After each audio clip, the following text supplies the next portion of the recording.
Magandang umaga sa ating lahat. Amen. Hallelujah. Purihin ang Diyos. Nakatipis lang ako sa pagkatulog ni Brother Pastor. Salamat na pala sa mga patuto. Amen. Kasi isa ko sa mga ngaral. Hindi ko alam kung nagbibis kayo kapag nangangaral. Hello? Tama po ba? Nagbibis ba kayo? Pag ako ang nakatayon na nangangaral, mali po ang sagot niyo. Hindi. Huwag kayo mabis sa akin. Mabis kayo sa salita ng Diyos na lumalabas sa bibig ko pinapasa ko. Mali yung mga mabibis na doon sa nangangaral. Mali Kristiyan yan. Yung nabis ka doon sa nangangaral, tante ang puso mo doon sa nangangaral, hindi ka nabis doon sa salita ng Diyos.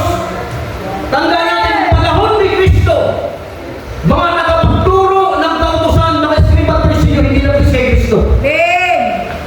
Inilapang sa si Kristo. Yun ang totoong walang Espiritu Santo. Dahil ang totoong may Espiritu Santo, hindi ka mabibili kung sino ang nakatayong nangangaral. Mabibis ka doon sa kanyang sinasabi at pinapangaral. Yun ang totoong may Espiritu ng Diyos. Dahil ang nagbibis sa atin, walang iba kundi ang salita ng Diyos. Ang Espiritu na nasa atin, tumatanggap yan at nagtuturo ng salita ng Diyos. Ikulit ko lang mga kapatid, kasi 19 years na akong Christian. Lahat ng tungayong nangaral, pinagpala ko. Kaya nga kay Bishop, mga kapatid, bawat napapakinggan niyang salita ng Diyos, ang katumbas ay ginto. Hello? Ni minsan, kahit mga kabataan nangaral, bisa ko sa mga kabataan, kahit na kanina si Sally Boy, habang kahit mahaba yung kanyang hamon ng bibig, may mga nakikita ako na hindi ko palang kapakinggan. Pero sabi ko, ganda. Ganda ng kanyang pagkasabi. Kasi napapanggit ko sa talata. Kaya mga kapatid, kung talagang may Espiritu Santo tayo, dapat kung tayo sa salita ng Diyos. Dapat mapala. At hindi doon sa nakatayo. Kasi maraming nangangaral-aral, pero sa ibang buhay. Diba? Marami tayong kilala mga pastor. Magagaling, lansyado kung mangaral. Pero ano ang buhay? Pero meron mga pastor na hindi mapansin. Pero pagdating ng mangangaral, ang iba naantok. Kasi hindi kilala. Hindi nabis. Pero ang totoong tumanggap doon, ito yung sino pinagpala ng Diyos doon sa mga nakakid. Ilang pinagpala. At isa pang linawin ko mga kapatid, si Kristo hindi magnanakaw. Ipagtatanggol ko yan, wala tayong mababasa sa Biblia si Kristo magnanakaw. Bakit magnanakaw si Kristo? Kasi ang may-ari ng lahat ng bagay. Maging ang buhay mo, pag-aari ni Kristo, bakit ang nanakaw? Ang nababasa tayo doon, gaya ng isang magnanakaw. Ang pagdating ni Kristo. Gaya! Bakit gaya? Kasi ang magnanakaw, kung nagnanakaw na hindi mo alam ang oras ng kanyang pagdating. Disipin yan, pag si Kristo kumuha ang buhay mo, hindi mo alam ang pagdating ni Kristo. At sino ang tunay na magnanakaw? John chapter 1 verse 10. Ito ang tunay na magnanakaw. Talagang ito. Kapag ipagtanggol natin na si Satanas ay hindi magnanakaw, kabilang tayo kay Satanas. Ang totoong magnanakaw, ito. Dumating. 1:9. Buka natin si 9. John chapter 1 verse 9. 9:10. Ito ang tunay na ilaw, dumarating ito sa sanlibutan upang magbigay liwanag sa lahat ng tao. Verse 10. Dumating sa salita sa liwanag, ngunit hindi siya kinilala sa sanlibutan na niligtas sa pamamagitan niya. Next. Chapter 10 verse 9. 8 to 9. Ako ang pintuan na sinong pumapasok sa pamamagitan niyong maliligtas. Papasok siya at lalabas at makatagpo ng pasola. Verse 10. Dumarating ang magnanakaw para lamang magnakaw, pumatay, manira, naparito ako. Sabi ni Kristo, si Kristo nagsasalita dito. Naparito ako upang ang mga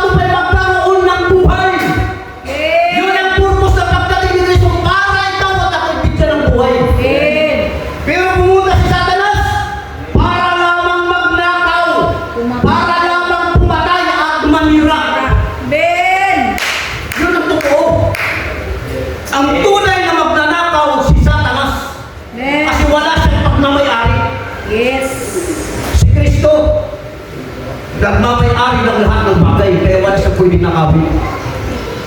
Ikaw, sa iyong cellphone, inilagay mo sa misa, pupunta mo ba para nakawin? Sa'yo yan eh. Ikaw may-ari. Kukunin mo lang. Amen. Kasi mahirap mga kapatid, sabi ko sa inyo, pag magpatotoo kayo, magpatotoo na, kasi nag-i-educate tayo ng tao. Amen. Nagtuturo tayo ng katotohanan. 19 years na akong Christian, nagbabasa ako ng Biblia. Ni minsan, wala akong nabasa ng Kristo magnanakaw. At ang totoong may Espiritu Santo, lahat ng salita ng Diyos pinakikinggan. Amen. Kaya salamat sa Panginoon. Gusto ko lang mga kapatid, hindi ko ako galit. Nagpapaliwanag lang ako ng totoo. Kasi mahirap mga kapatid, marami kung pwede. Madaya tayo ng kaaway. Amen, amen. Huwag po tayo magpapadaya sa kaaway.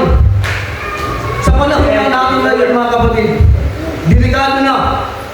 Maging ang mga Kristiyano, sabi pa nga sa aklat ni Timoteo, maging ang mga alagad, magkahanap na sila ng mga kapagsalita na gusto lamang nilang gusto pakinggan.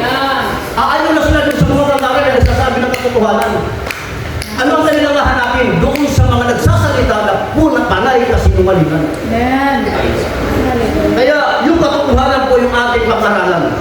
Kaya ngayong umaga mga kapatid, para tunay na malaman natin ang salita ng Diyos, kung ano ang purpose talaga ni Kristo. Basahin po natin yung pangalawang Pedro chapter 3 verse 9. Ito pang sabi, ang Panginoon ay hindi nagpapabaya sa kanyang pangako, gaya ng inaakala ng ilan. Kasi mayroong mga ibang tao, inaakala nila wala na, pinabayaan na tayo ng Diyos. Hallelujah, Lord. Lalo na kapag dumarating ng mga problema, wala na, talagang hindi totoo ang Diyos. Kaya alam niyo ba mga kapatid kung bakit lumalago yung satanic church? Kasi sa satanic church, lahat ng iyong gusto ay nandoon. Kung mahilig ka sa last of the praise, nandoon. Kasi sumasamba sila ng ligid. Eh, ano mga mahilig sa babae lalaki, dito nagsasamba. Kung mahilig mo ka ng kalaswan, doon ka. Napababay. Lasinggo ka, sugaron ka doon kasi walang bawal sa kanila. Hello? Amen. Pero kung gusto mo ng katotohanan, ito, ang Panginoon ay hindi nagpabaya sa kanyang pangako gaya ng inaakala ng ilan. Sana hindi po tayo kasama dito sa ilan. Amen. Sabi mo natin, hindi ako kasama sa ilan. Hindi ako kasama sa ilan. Kasama ako kay Kristo. Kasama ako kay Kristo. Hindi pa niya tinutupad ang pangako iyon alang-alang sa akin. Amen. Ito yung purpose. Kung bakit hindi pa na kinukuha ng Diyos ang buhay ko at buhay ko. Dahil mayroon pa siyang gustong gawin. Yes. Mayroon pa siyang gustong ipagawa sa atin. Amen. Ano ang gusto niyang ipagawa? Binibigyan pa niya ng pagkakataon ang lahat. Ikaw at ako. Mayroon tayong tinatawag na second chance. Amen. May second chance ka. May second chance ako. Lahat tayo mayroong second chance. Yes, Lord. Hallelujah. Binibigyan tayo ng lahat ng pagkakataon. Ano pagkakataon? Upang magsisi. Yes. Tumalito sa kasalanan. Amen. Bakit mga kapatid, bakit nagbibigay si Kristo ng pagkakataon? Sapagkat hindi niya nais na tayo ipapahabang. Yan ang Amen. purpose ni Kristo. Thank you, Jesus.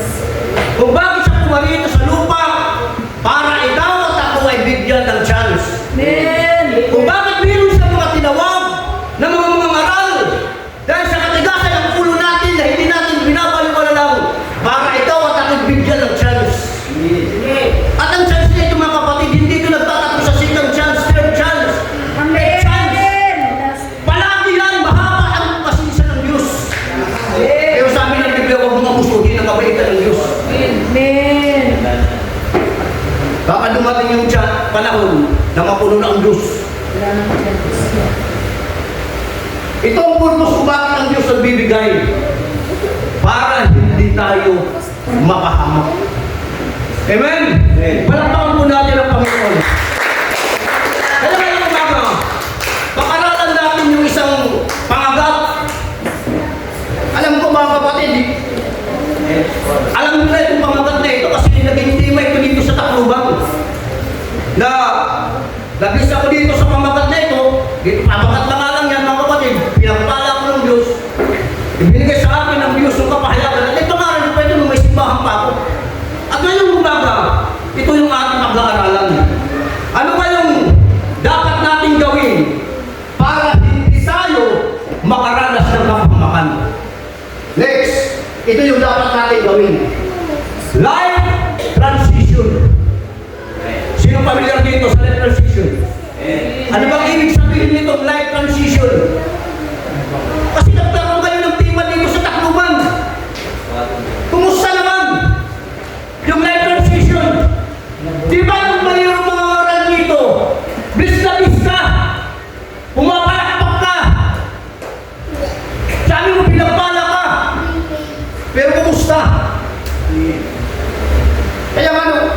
kanina sa kanyang matotoo. Sabi mo, sabi dito sa mga simbahan, tayo dito, yung maliit lang, wala yung hakuan. Kasi totoo yan, hindi talaga naranasan yung life transition. Amen. Dahil kung naranasan talaga yung sinabuhay yung life transition, hindi tayo ganito karami. Hindi tayo ganito kaliit. Ilang taon na nakaraan nito. Pero ang totoo, maganda lang ang pamaga. Bless ka sa pamaga, pero pagdating sa pag-apply sa buhay mo, hindi mo kayang gawin. Amen. Kasi doon tayo karamihan, doon tayo napagpapala sa pinagsasabi ng mga ngaral. Pero ang totoo yan, kung talaga nagpala ka, bilis ka, sinamahan ka ng Espiritu Santo, lahat na napakinggan mong salita nung sa nangangaral, gagawin mo. Itutulak ka yung gawin mo yan. Kaya nandito ako sa iyo, napakinggan mo yan para gawin mo yan. Yan ang totoong pinagpala ng salita ng Diyos. Pero kung napakinggan lang natin yan, hanggang dito lang, paglabas wala na. Pagdating sa bahay wala na, ay hindi ka totoong pinagpala. Natuwa ka lang. Hello? Amen. Natuwa ka lang. Nakandahan ka lang kung saan nagsasalita. Pero kung talagang sinabuhay mo yan, ang tinignan mo doon hindi sa nangangaral. Kasi doon tayo paltak pagdating sa mga patotoo. Labis ako sa pangaral ng ganito, pangaral ng ganito. Nung si ang pangaral ng tubay, ang ganda ng kanyang misa.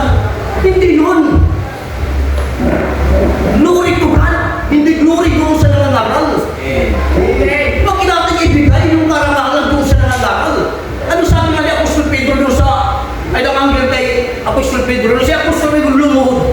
Ano sabi ng anghel? Huwag kumalo ka! Ako'y alipin din ng kagaya mo. Bakit si Apostol Pablo, ang sabi ni Cristo sa kanila, pag natapos nyo na ang lahat ng ipinapagawa ko sa inyo, sabihin ninyo kami mga alipin lamang walang maguluhan. Siyempre mo lang, tapos bibigyan mo ng karangalan, hindi wala na hindi na napagpala tuloy dahil sa iyo.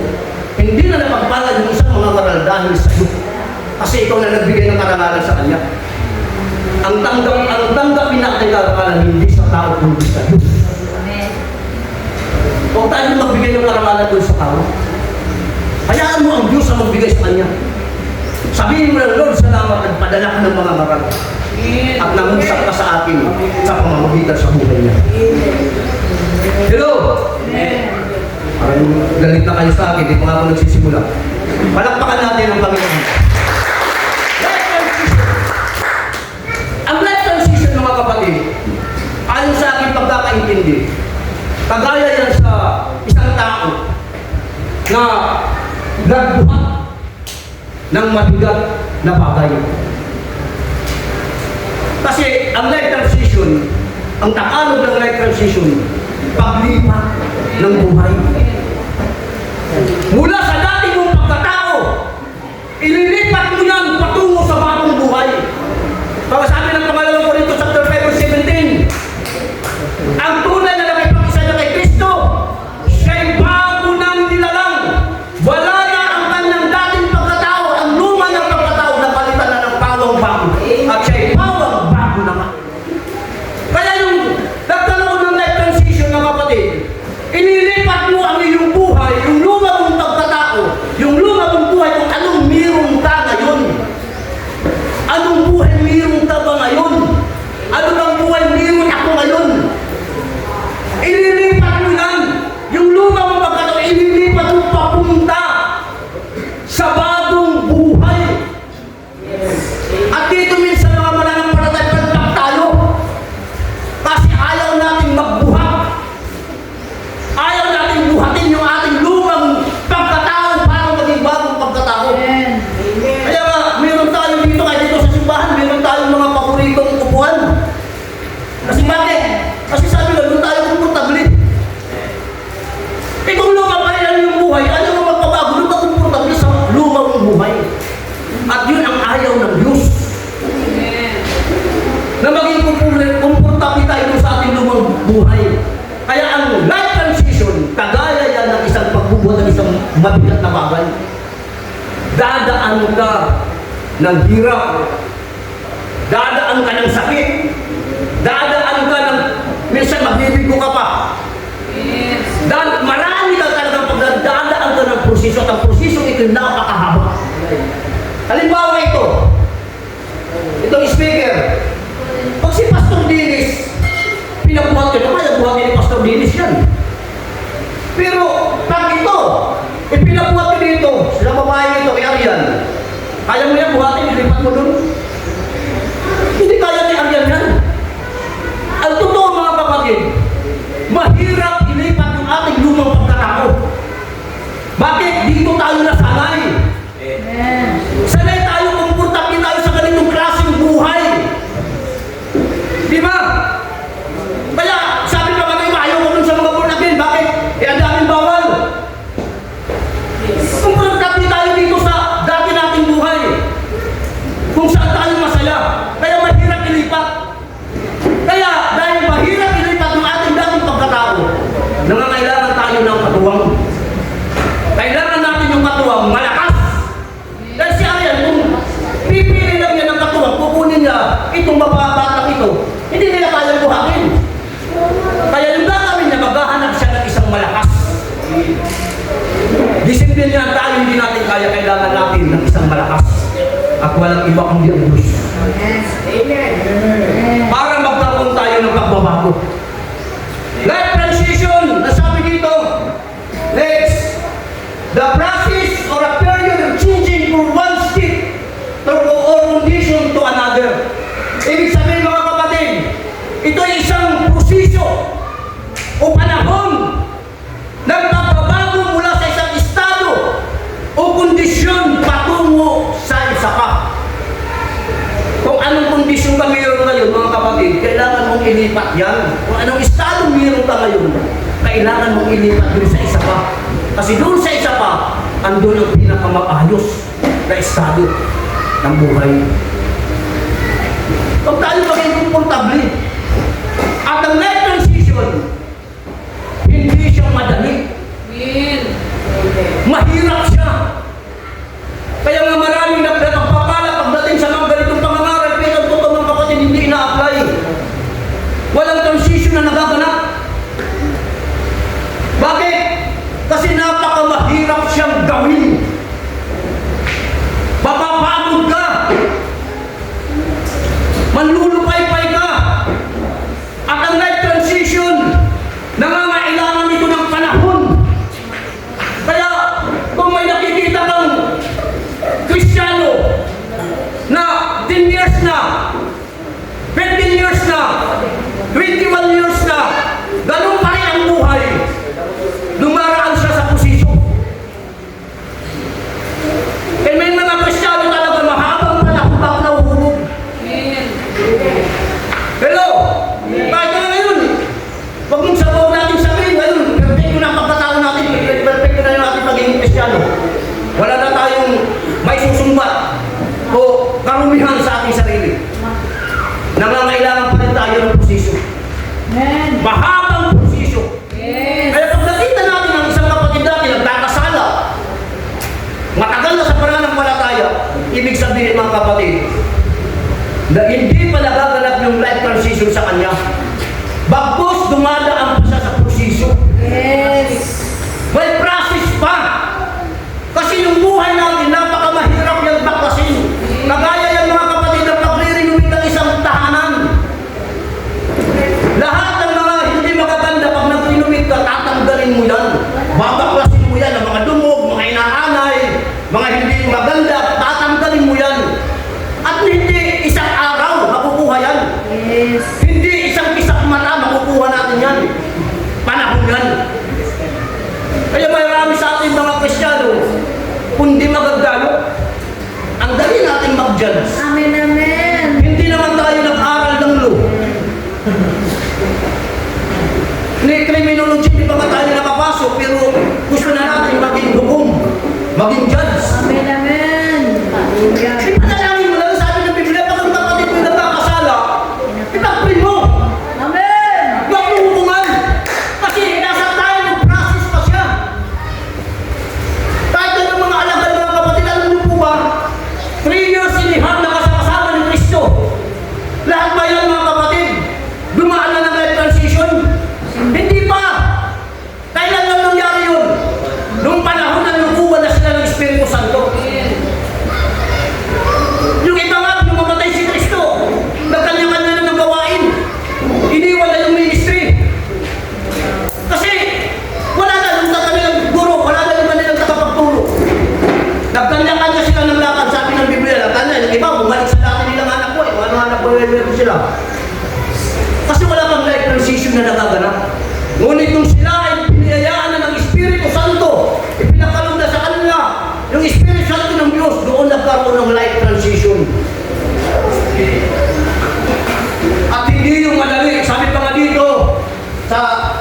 isang petition na ito.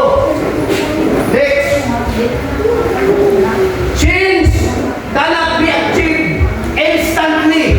It takes time.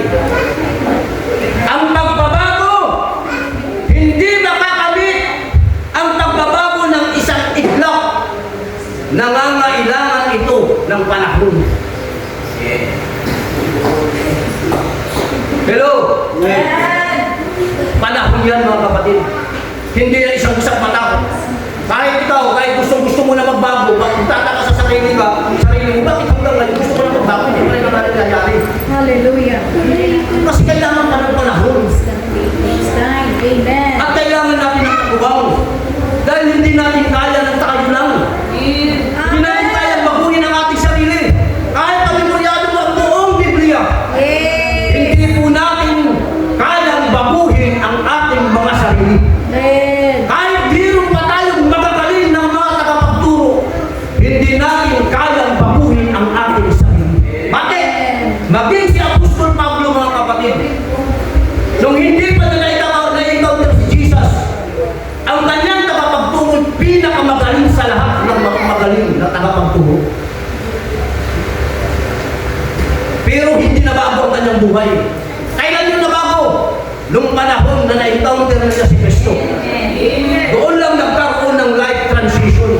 Kaya kailangan natin ang gabay at tulong ng ating Panginoong Hesus. Amen. Kaya ang life transition, nangangailangan ito ng tulong ng Diyos. Amen. At ang life transition, nangangailangan ito ng tatlong bagay na dapat natin gawin at dapat natin sundin. Hello? Amen. Sino gusto magkaroon ng life transition? Amen. Kailangan natin ng tatlong bagay na dapat natin gawin at dapat natin sundin. Dahil kung hindi natin kaya ito, hindi natin gagawin ito, hindi natin susundin, wala dito magic. Hindi dito magkakaroon ng magic na isang kumpas lang natin mga dalirteng, bako na kita dayon. Hindi yan mga kapatid.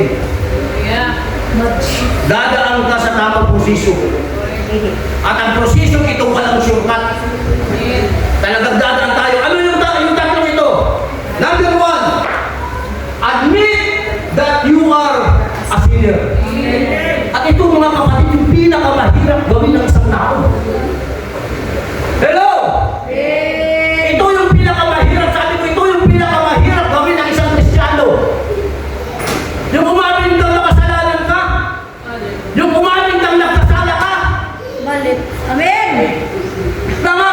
Kasi ang pagkaramdam natin sa ating mga sarili, magkakalim tayo. Hallelujah. Marunong tayo. Diba? Ano kakapirin mo? Hindi naman ako makasalanan. O hindi nakakapirin mo, hindi naman ako nagkasala. Amen. Mabuting tao naman ako, tumutulong lang ako. Hallelujah. Pag hindi natin inamin kung ano tayo, kung sino tayo, walang life transition na magaganap sa buhay natin. Amen. Kaya number 1, admit that you are a sinner. Amen. Lahat tayo marumi sa harapan ng Diyos. Lahat tayo makasalanan. Sabi sa talatang Isaiah 64 verse 6, lahat tayo ay naging marumi sa harapan ng Diyos. Diba ito yung ating minsan hindi pa tayo nakakilala kay Kristo, ito yung ating bungang bibig. Mabuti akong tao, wala naman akong ginagabiado. Ay nga ginabi-abi, namulit pa nga ako. Kaya pakiramdam natin, matuwid na talaga kita. Hallelujah. Diba? Napakatuwid na talaga natin. Ito ang nakita ng Diyos kasi yung panahon ni Isaias, maraming tumutulong, maraming gumagawa ng mabuti. Pero ang mabuti ito sa paningin lang ng tao, Amen. hindi sa paningin ng Diyos. Kasi tayo, gumagawa lang tayo ng mabuti para lang kita magpurihan ng tao. Hallelujah. Di mamahatag ka, o sa tao, mamulig ka, para ito na tao, mapapuri ako yun, napaka-upay, may kwento ka. Alam mo, si Pastor Arman, buutan ito na tao. Dapat utang ito. Buutan ito na tao. Nandahatag ito. Me and down. Di ba?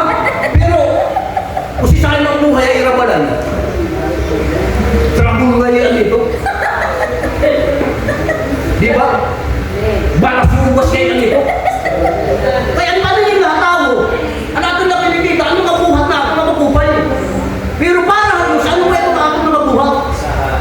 Trapo. Ang mabubuting gawa natin, maruruming basahan ang katulad. Sa paningin ng Diyos.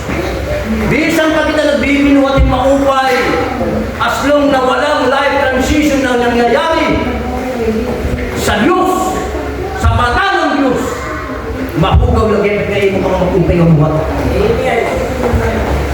Hello! Palakpakan natin ang Panginoon. Kaya naman kailangan tayong lahat ng life transition. Kung gusto natin maging mabuti, ang ating mga gawa, mayroong inihanda ang Diyos, hindi ka pa man sinisilang. Yun ang mabubuting gawang inihanda ng Diyos.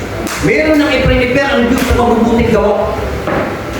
Kailangan muna natin magkaroon ng life transition para magawa natin yung mga inihanda ng Diyos na mabubuti at tayo'y maging mabuti sa paningin ng Diyos. Sabi ng aklat ng mga Moral, chapter 7, verse 20, walang taong nabuhay sa daigdig na ito. Kasama ka dito mga kapatid. Amen. Kasama ako. Kung tao ka, upod ka dito. Kung naanin ka din niya kalimutan, upod ka. Maliban na lang kung nakatong hapon natin tinimik. Hindi ka upod. Kasi ang binibigyan din ang dito ng isang mga ngarang na may mga tao na nabuhat ng maupay pero mahugaw lang ang katuhangan ng Diyos. Kaya sila dito, walang taong nabuhay sa daigdig na gumagawa ng mabuti at hindi nagkakasala. Di ba nagkakasala ka pa rin? Kahit nagawa ka na ng mabuti, nagkakasala ka pa rin. Amen. Amen. Eh pag sinabi natin hindi tayo nagkakasala, hindi ako nagkakasala. Eh sino yung ginagawa natin sinungaling? Ako ba? Ako ba ang sinungaling ngayon?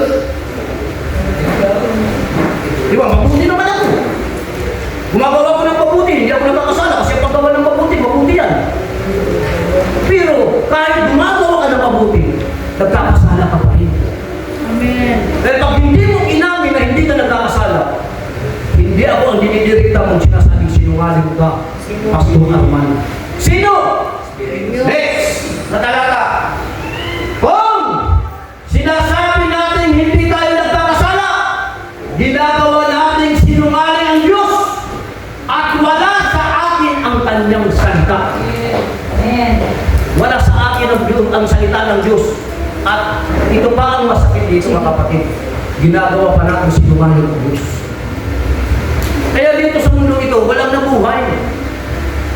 Walang nabubuhay dito sa mundo ito maging sa panahon natin, sa henerasyon natin ngayon na hindi siya nagkakasala.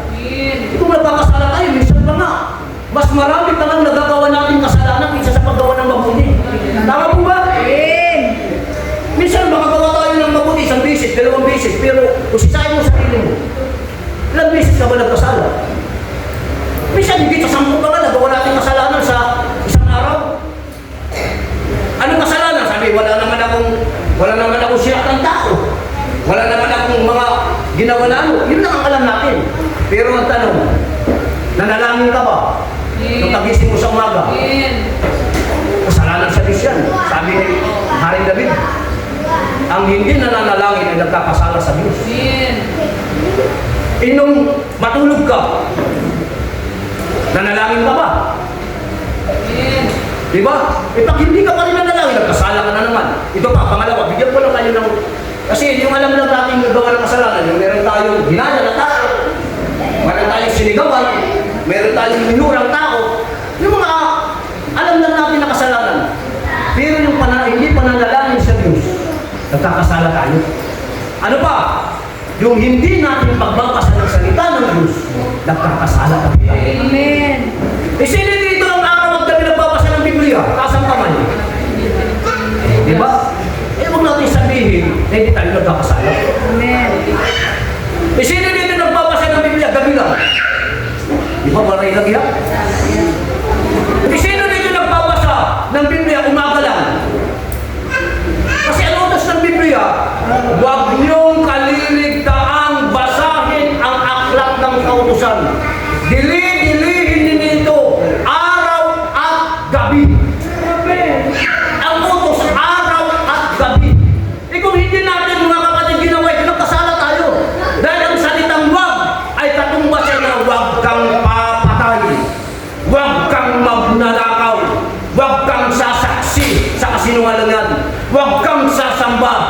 mga Diyos-Diyosan. Yun ang salitang wag pagdating sa Biblia.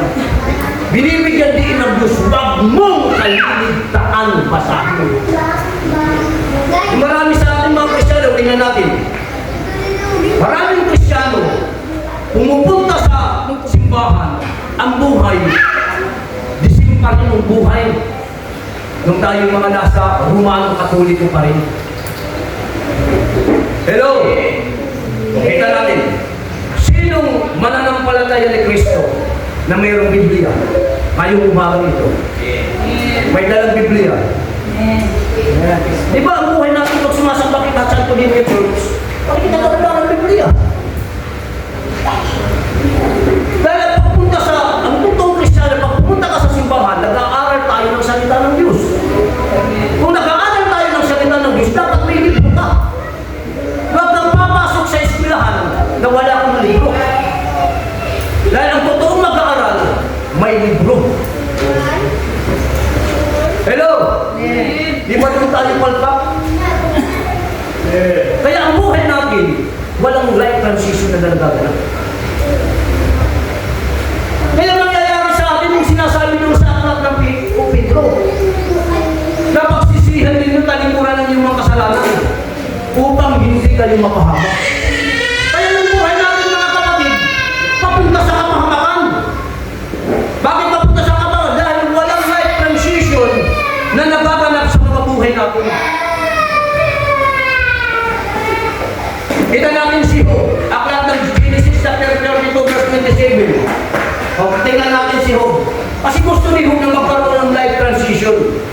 Sabi dito, tinanong ng lalaki kung sino siya. At sinabi niyang siya si Jacob. Inamin niya. Kasi si Jacob, mga kapatid, kung alam niyo ang kwento dito, ay binigyan ko na lang itong maliit lang. Kasi alam ko naman alam niyo ang kwento ni Jacob. Si Jacob, mga kapatid, gusto niyang umuwi doon sa bahay ng kanyang ama. Nung mabalitaan ng kanyang kapatid, itong si Jacob na gustong umuwi, doon, bumalik yung kanyang galit kasi dinaya siya ni Jacob eh. Kaya, yung ginawa ni Esau, pinaghanda na yung kanyang mga tauhan para sa libungin itong si Jacob na pauwi. Ano ang purpose? Para pakahin.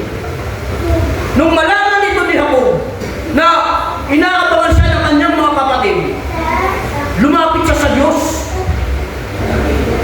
Lumuhod siya. Nakipagbulo siya sa Diyos. Sa anghel ng Diyos. Gusto kailangan niya ng basbas, kailangan niya ng life transition. Kasi ang basbas nagbibigay niya ng life transition. Kailangan niya magkaroon ng pagbabago.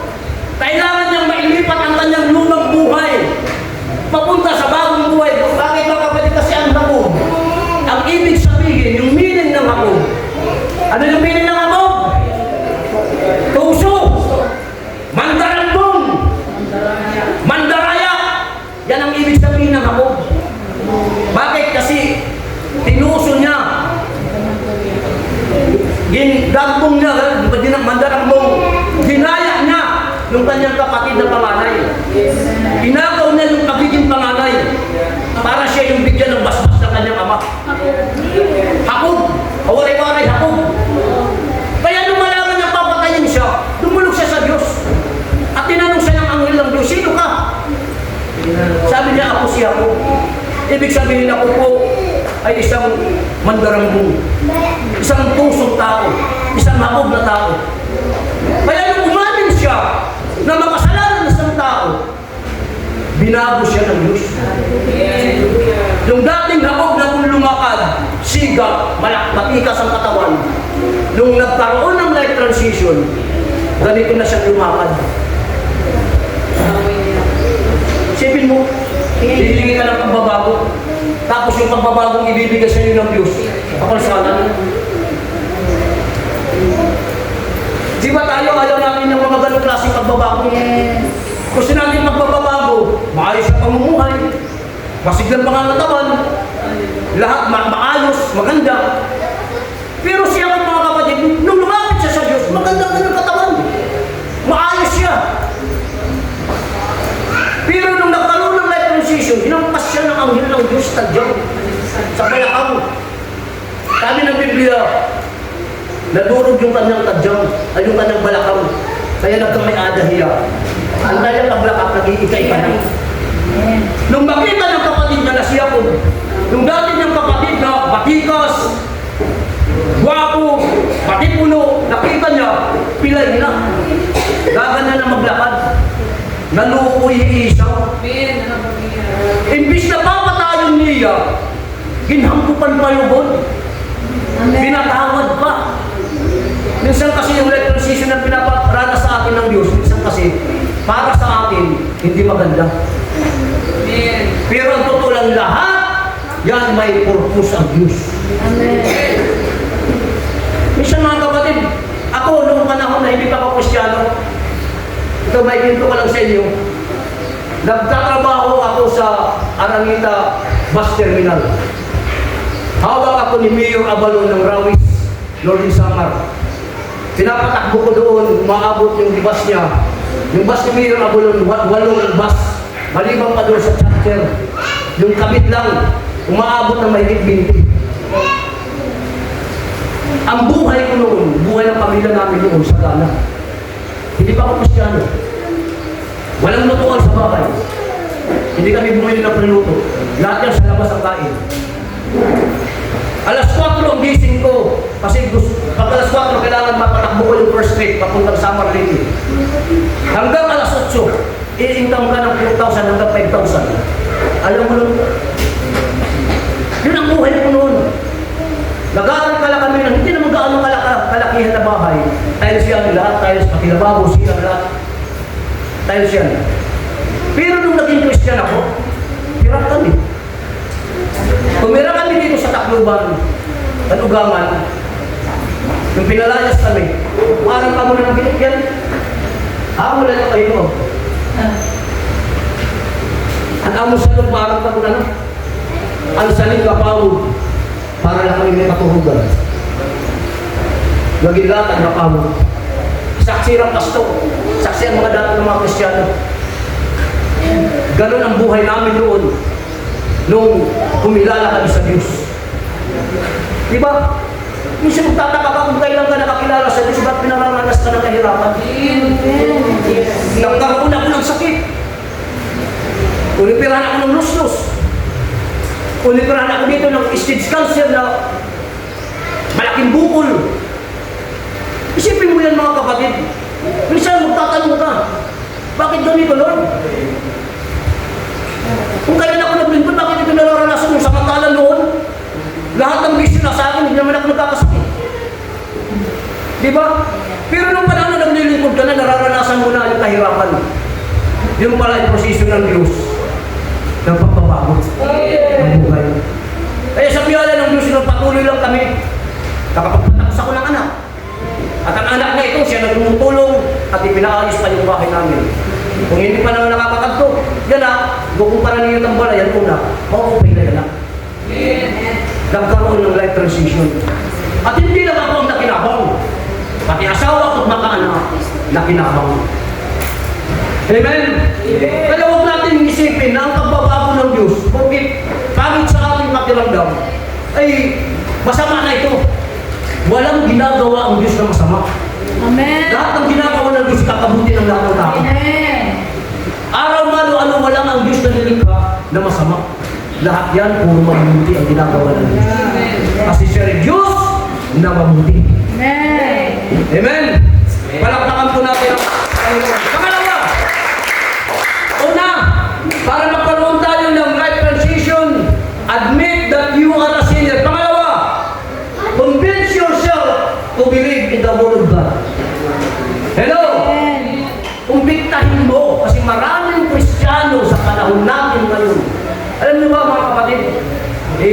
Brother Castor, sabi niya, 19 ano ba, Brad, naging Kristyan? 1972.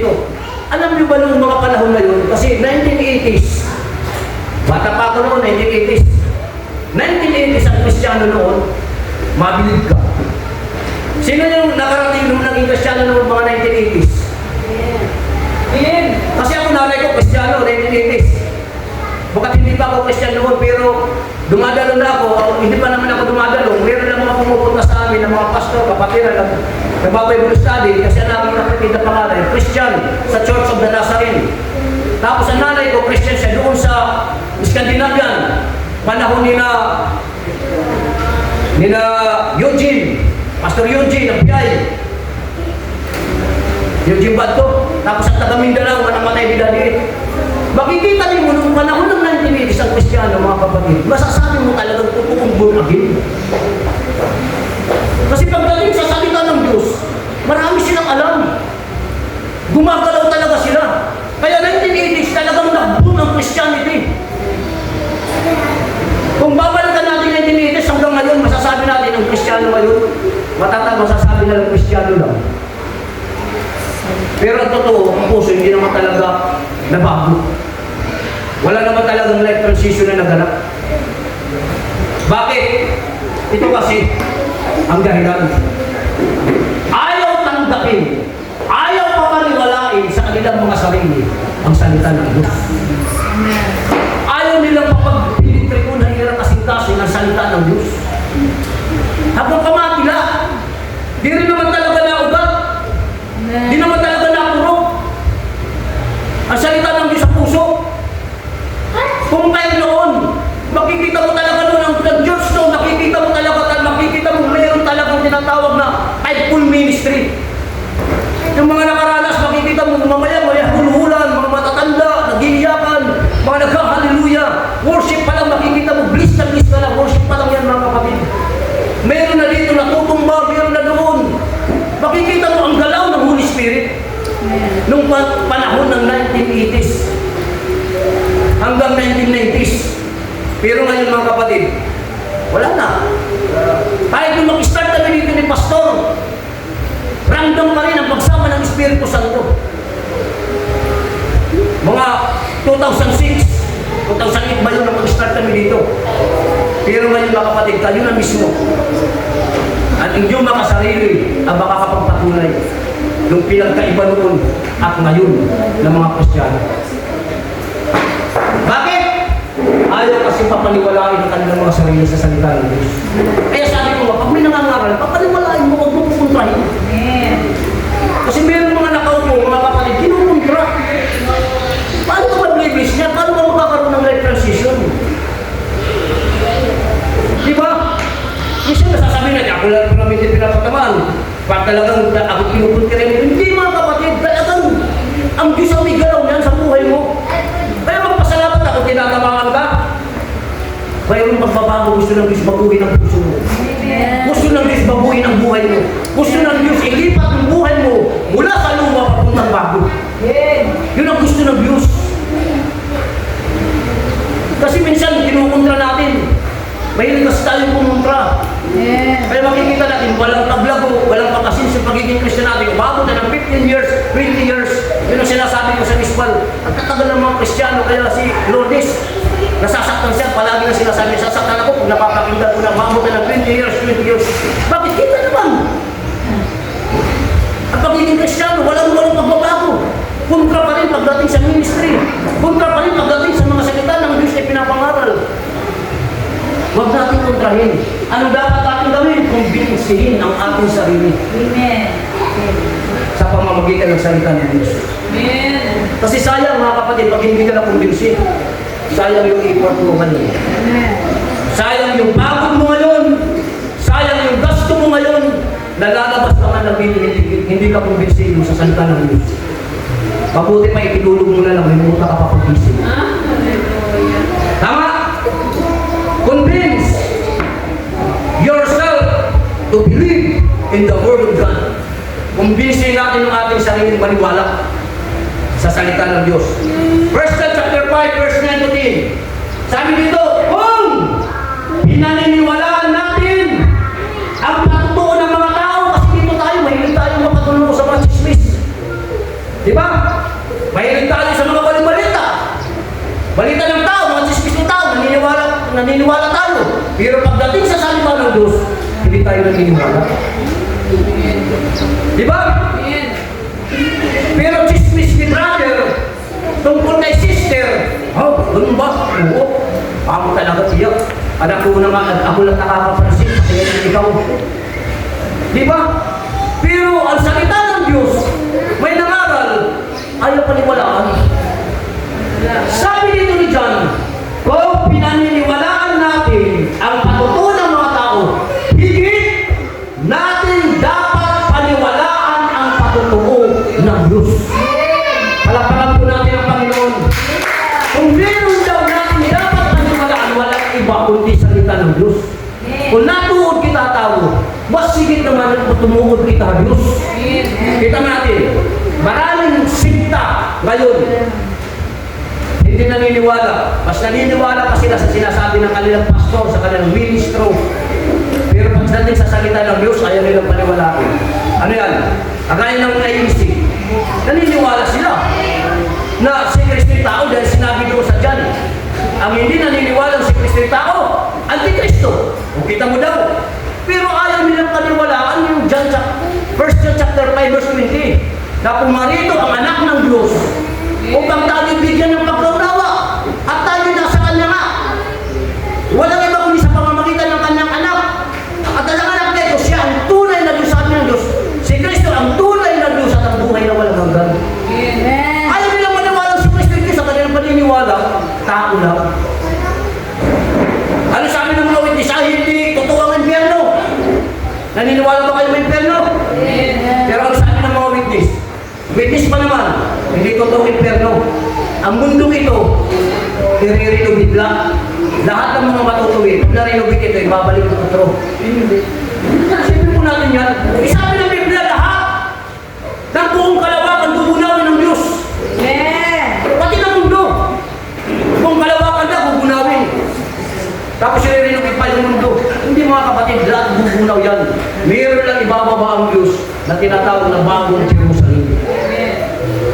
Kaya maniwala tayo. Next na talata. Ito yung result ng tao nagkaroon siya ng life transition. Pag ang tao mayroon ng life transition, yung resulta niyan, positive thinker na yan. Pag nag-isip yan, positibo. Hindi, wala na sa kanya yung mga nakaka-stress. Lahat na yung kanyang nakikita palay positive. Ito yung sabi ni Apostol Pablo. Kaya, hindi kami nasisiraan ng loob kahit humihina ang aming katawang lupa. Kasi mga kapatid, lahat tayo nakakaranas ng panghihina. Diba? Hindi lang ako nakakaranas ng panghihina. Hindi lang si Pastor Enrique, hindi lang si Pastor Dinis, hindi lang si Pastor Bernadette. Hallelujah. Lahat tayo nakakaranas ng panghihina. Pero kung positive thinker ka, positive mind ka, patuloy namang lumalakas ang aming espiritu araw-araw. Ito yung mga taong positibo kung mag-isip. Bakit? Kasi nagkaroon ng life transition. Dahil pag mayroon ng life transition na nagaganap sa isang Kristiyano, titirahan na siya ng Espiritu Santo. Kasi imposible tumira ng Espiritu Santo, pero kung ugali mo, ganun pa rin. Hindi ka pwedeng tirahan. Kaya palagi kong sinasabi sa bahay, kung talagang makanews tayo, dapat ang bahay natin malinis. Bakit? Sabi nga ng kasabihan, cleanliness is next to godliness. Diba? Posible yung marumi ka, ang ugali mo ganun tayo, walang pagbabago, kitira sa yung Espiritu Santo. Puro pwede, mayroong tumirang Espiritu, pero hindi Santo. Espiritu din yun. Hindi nga lang Santo. Kasi titira lang tayo ng Espiritu Santo pag nagkaroon ng life transition. Amen. Mabait ka na, magalang ka na, ayos ka na magsalita, kalabasa ka na, manalangin ka na, lahat ng gusto mo pinapagawa ni Kristo, ginagawa mo na. Yung una, na-admit ka na makasalanan, kailangan mo makasalanan na. Amen. Pangalawa, naniniwala ka na sa salita ng Diyos. Kaya dapat tayo naniniwala tayo sa salita ng Diyos. Amen. Yun ang napakahalaga. Ito yung nangyayari na. Yung taong nagkaroon ng life transition. Sunod na talaga. At bahagya ang mga nandali na kapigatan. Ito, kita mo mga kapatid, dumaranas ng matindi kapigatan. Amen. Ito yung mga taong nagkaroon ng pagbabago. Nagkaroon ng life transition. Baka magdumaranas sila ng matindi. Sabi dito, panandali na dinaranas namin. Ngayon, ay magbubunga ng kagalakan, walang hanggang at walang katulad. Yun ang kanilang nasa isip ito. Ito ngayong nararanasan ito ngayon. Ang resulta nito, maayos na buhay na walang katulad. Yun ang mga positive thinker. Yun ang mga taong nagkaroon ng life transition. Sila yung mga taong karapat-dapat na sa kaharian ng Diyos. Pangatlo, tapusin na lang natin ito. Pangatlo, na dapat gawin natin para magkaroon tayo ng life transition. Para dumami. Kasi matagal na itong tema. Eh sabi nga ni Pastor Saliboy, ay yan dito kay kami ini maripaglago, maripaggawa. Kasi walang life transition. Pangatlo, strive to be ruled by God. Ano ibig sabihin dito? Pagpursige ka na pamunuan ka ng Diyos. Amen. At hanggat hindi ka nagpupursige na pamunuan ka ng Diyos, walang life transition. Kahit mayroon ka pang salita ng Diyos. Kasi yung mga escriba at parisiyo, meron silang salita ng Diyos, magagaling na sila. Yes. Pero ayaw nilang pasakop sa Diyos. Hindi sila nagpupursige, pagharian sila ng Diyos. Kaya walang life transition, walang pagbabago. Napakamahalaga yung pangatlo. Dahil kahit umaamin ka na makasalanan ka, kahit meron ka ng salita ng Diyos, hanggat hindi ka nagpupursige, na pagharian ka ng Diyos, wala pa rin pagbabagong mangyayari. Matthew chapter 6 verse 33. Ano yung sabi? Ngunit abapol. Sabi ka pa nga dito nagsulat dito ni Matthew. Sabi ni Jesus, ngunit higit sa lahat ay pagsikapan, strive. Ngunit higit sa lahat ay pagsikapan ninyo na kayo'y pagharian ng Diyos. Alam niyo po mga kapatid, sabi ko nga kanina sa ilustrasyon ko, nawala na yung kanina dito, hindi niya kaya buhatin, mag-isa ito. Kaya yung gagawin niya, maghahanap siya ng malakas para rin katulong sa buhatin. Kaya sa pagkakaroon ng life transition, hindi natin kaya. Kailangan natin ang Diyos. Dahil kailangan natin ang Diyos, magpursige kita. Amen. Hello? Amen. Di rin na kay kadalo-dalo na. Di rin na kay kasimba-simba na. Di rin na kay kahali-haliluya na. Di rin na kay katugtug-tugtug na. Di na kay papamangaran na. Pagsumikapan natin, pagpursigihan natin na ang Diyos talaga maghari akong inabuhin. Pag naghari ang Diyos sa atong kinabuhin, dito magkakamay-ada yung life transition. Kaya hanggat hindi naghahari ang Diyos sa buhay natin, walang life transition. Kita natin, nung nagsisikap, napagharian sila ng Diyos, anong magiging resulta? Mamumuhay ng ayon sa kanyang kalooban. Pero kung sumisip ka nga, matagal ka ng Kristiyano, hindi ka pa namumuhay sa kalooban ng Diyos, ay hindi ka nagpupursikit. Bisang pamimulya ng magbubus na Biblia. Hanggat hindi naghahari sa iyo si Kristo, walang life transition na magaganap. Kasi mangyayari lang yan na magkakaroon ka ng pamumuhay na naayon sa kalooban ng Diyos. Kapag nagpursige ka, nagsikap ka, na pagharian ka ng Diyos. Kaya ang pagiging Kristiyano, pagiging born again, di rin ito katawag-tawag na born again. Ang pagiging Kristiyano, di rin ito katawag-tawag na Kristiyano. Kailangan talaga pinaghaharian tayo ng Diyos. Yan ang totoong Kristiyano. Kaya ang tawag na Kristiyano, sumasa atin si Kristo. Ibig sabihin, tinitirahan tayo ni Kristo.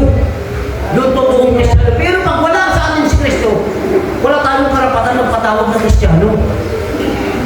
Kasi maraming mga tao na napapakilala ng Kristiyano, pero wala naman talaga sa kanila sa Kristo. Ang murmurs, napapakilala ng Kristiyano, ang Katoliko, napapakilala ng Kristiyano. Anong buhay pa? Naayon ba sa pamumuhay ni Kristo? Wala.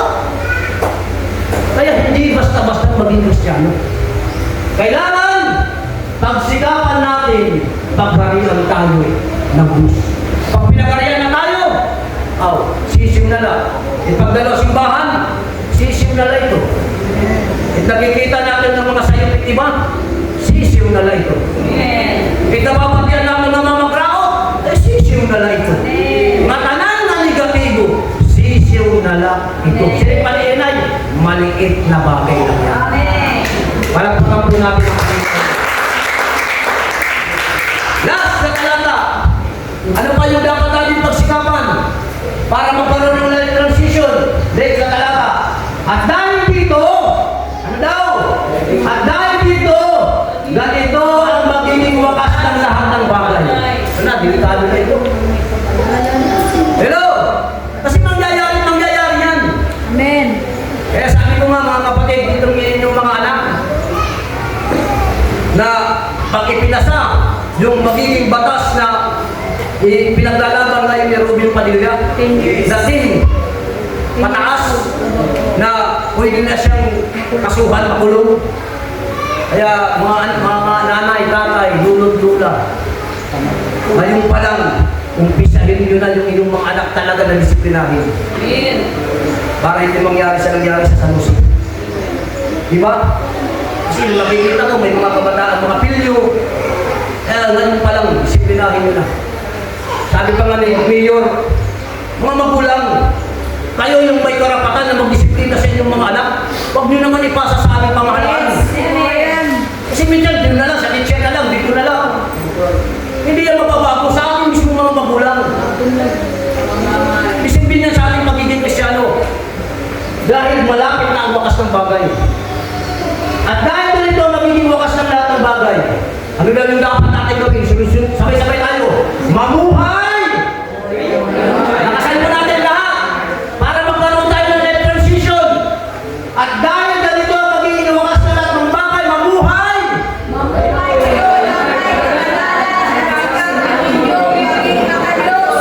Yun ang kailangan. Amen. Mamuhay tayo ng may kabanalan. At sikapin natin maging makadiyos. Amen. Palakpakan po natin ang Panginoon. Ang pagiging makadiyos, mga kapatid, ay wala po yung pinagkaiba sa pagiging makitapi. Amen. Amen? Hallelujah. Kapag makitapi ka, waray adlaw nga di ka nagtitimplang kape. Amen. Waray oras ka di ka nagtitimplang kape. Kita mo mas nag-Diyos mo kayo makitapi. Bis, ano nga nagbukurod to? Bisa na natin tinanabawan may construction. Di mo mawawala ni kape. Kung nagkakarin mo ka ng alang balas, magkikinapi ka pa. Kasi makikapi. Pag makadiyos diya, Diyos. makadiyos diwa. Tumayo po tayo lahat mga kapatid. Napagpala